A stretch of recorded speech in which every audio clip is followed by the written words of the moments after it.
Mesdames et messieurs, bonsoir. Nous sommes mercredi 17 septembre 2025. C'est l'heure de votre journal en français dans une présentation de Habib Garba. Voici les titres.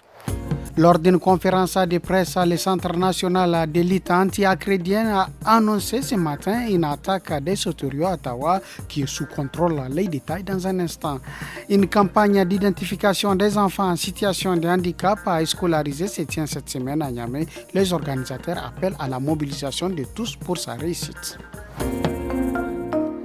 Le Centre national d'élite anti-acrédienne a tenu ce matin une conférence de presse sur les attaques des sauteriaux dans la région d'Ottawa. Des images diffusées sur les réseaux sociaux évoquent une invasion de grande ampleur. Mais selon le directeur général de la protection des végétaux, Issa Manou, la situation est maîtrisée. Des propos recueillis par Maria Madé.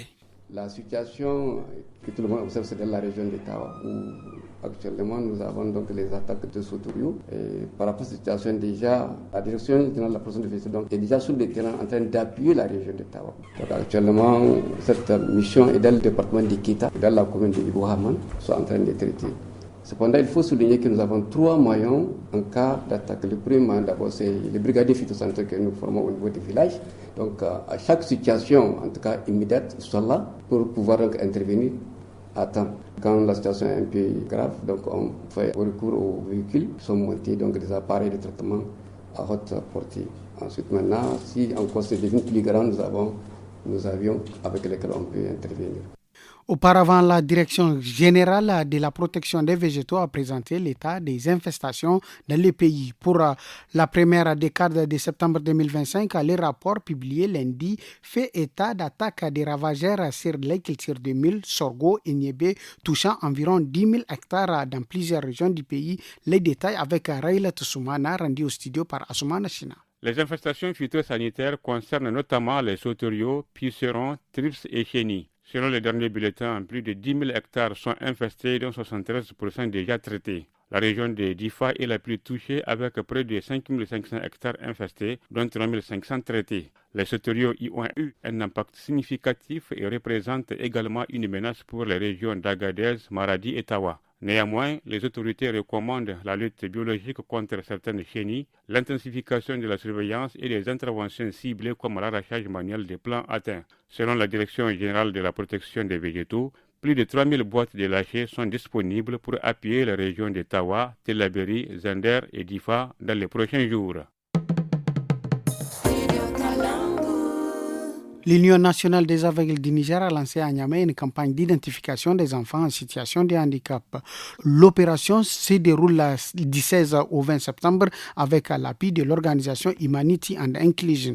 Hassan Maki, chargé de l'éducation et de la formation professionnelle, explique les objectifs visés au micro de Amina Munkaila. Tout enfant nigérien a droit à l'éducation, sans distinction. Donc c'est pour cela que l'ONG HI, Handicap Humanity, avait mettre de relais un peu partout dans la région de Niamey pour pouvoir identifier ces enfants-là, pour qu'eux aussi, ils puissent être à l'école. Et aussi, tout directeur d'école ne doit pas rejeter cet enfant-là. Et nous avons donné une grande priorité à cette campagne-là pour que vraiment les chefs de village, les chefs de quartier s'impliquent pour que cette campagne-là doit au moins se dérouler dans de meilleures conditions. Il ne faut pas que les parents gardent leurs enfants à la maison. Non, ce n'est plus ce moment.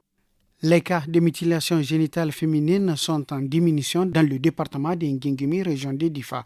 Selon les organisations engagées dans la lutte contre l'excision, cette baisse résulte des campagnes de sensibilisation menées sur les conséquences sanitaires de la pratique. Oumma Madini, agent de protection au Comité international de secours, apporte des précisions au micro d'Abdoulaye Meina.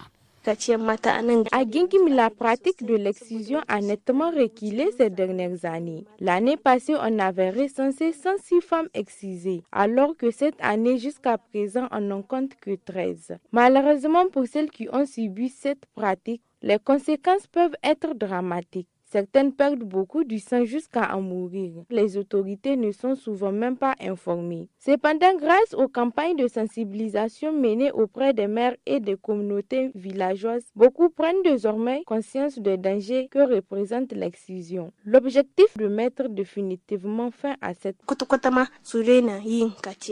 C'est tout pour ce journal. Retrouvez-moi après les journaux pour la présentation de l'émission Les Niger sur Kalangou. Au revoir.